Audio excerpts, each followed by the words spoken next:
မြန်မာပြည်ကမွတ်စလင်တွေတဲ့ဇေဒီပထိုးဖြတ်တာပဲသမိုင်းမှာမရှိဘူးတဲ့အားနေတဲ့ဗလီဖြတ်ပါပြက်ညာဖြန်းတဲ့ဘာသာကောင်းတယ်လူမကောင်းတာတဲ့အဲ့အမင်းကတခုပြောလိုက်မယ်မင်းတို့ကလေလှုပ်လို့မရလို့မင်းတို့မလှုပ်သေးတာရှင်းတယ်နော်ငါပြောတာမင်းတို့လေငါတို့ကလေကိုယ်နိုင်ငံသားအချင်းချင်းပဲဘာသာမတူဘူးဆိုပေမဲ့နိုင်ငံသားအချင်းချင်းပဲဆိုပြီးမပြောဘဲနဲ့နေတာမင်းတို့ကတဖြည်းဖြည်းလူပါဝါတယ်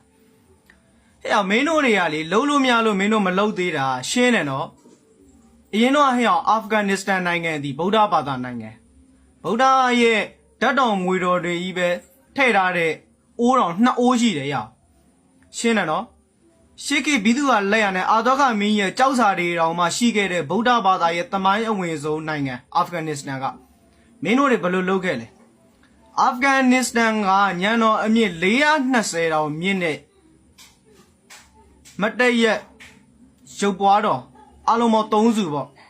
မင်းတို့တွေဖြည့်ဆည်းခဲ့တာဘုံခွဲပြီးတော့ဟမ်နိုင်ငံတကာဖိအားပေးတယ်မင်းတို့နားမထောင်ဘူးမင်းတို့ဘာလုပ်ခဲ့လဲမင်းတို့လူမျိုးလဲအဲ့မှာတောင်းလာမင်းတို့ဘုံခွဲပြီးဖြည့်ဆည်းပြတယ်လေဟမ်2001ခုနှစ်အဲ့အောင်တနင်္ဂနွေနေ့နော်မတ်လ17ရက်နေ့အဲ့ဒီနေ့ကပြောမင်းတို့ဘာပြောမလဲတမိုင်းအထောက်ထားတယ်မင်းတို့ကြိုက်တဲ့နေရာမှာရှာကြည့်လို့ရတယ်ပြီးတော့ဗုဒ္ဓဘာသာတွေရဲ့ဇေဒီပထိုးတွေဖျားเจ้าကန်တွေကိုလည်းမင်းတို့အားလုံးဖြည့်ဆည်းပြတယ်မဖြတ်စည်းခင်မှာမင်းတို့ကအရင်ဆုံးဖះเจ้าကိုလာတဲ့သူတွေစီမှာမင်းတို့စိတ်ကြိုက်အခွန်နေမင်းတို့ကောက်လိုက်သေးတယ်ကောက်လို့လဲဟွာလဲဟောဘုန်းကြီးတွေကိုမင်းတို့ဘာလုံးညာလို့ပြီးလဲပြီးတော့ရုပ်ပွားတော်တွေစင်းတော်တွေမင်းတို့အကုန်ဖြတ်စည်းပြီးသိမ်းတာလေဘာလို့မင်းတို့ကမရှိပါဘူးဟဲ့မင်းတို့တွေလည်းမြန်မာပြည်ထဲမှာမင်းတို့လုံးလို့မရလို့မင်းတို့ငြိမ်နေတာရတဲ့တနေ့ကျရင်မင်းတို့ကောင်းနေလားမလုပ်ဘဲနေမှာ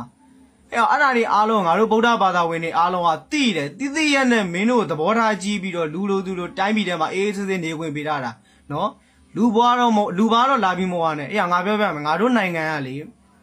အချင်းချင်းသာမင်းမတက်ရင်မတက်မယ်နော်အဲ့လိုကိစ္စမျိုးဖြည့်ကြည့်လိုက်နော်နှစ်ပွဲလုံးပြန်ပေါင်းစီပြီးတော့မင်းတို့တွေကိုအရင်ဆုံးကင်တွယ်မှာအဲ့ဒီပြဿနာရှင်းနေတော့ငါပြောတာမင်းလူပါမွားနဲ့မင်းစကားပြောတယ်ဥစ္စာမင်းတို့လှုပ်လို့မရလို့မင်းတို့အခုလှုပ်လို့ရတဲ့နိုင်ငံတွေမှာမင်းတို့လှုပ်တယ်လေဟမ် UK မှာမင်းတို့လူမျိုးလဲ90%လဲဖြစ်အောင်ဟိုနိုင်ငံရဲ့အလံတော်မှာအလံထောင်ပေးပါတို့ဥပဒေကြီးကိုပြဋ္ဌာန်းပေးပါဒီမိုကရေစီကိုမလိုလားဆိုပြီးမင်းတို့တွေပဲတောင်းဆိုတာလေမင်းတို့ဘာသာဝင်တွေပဲဟမ်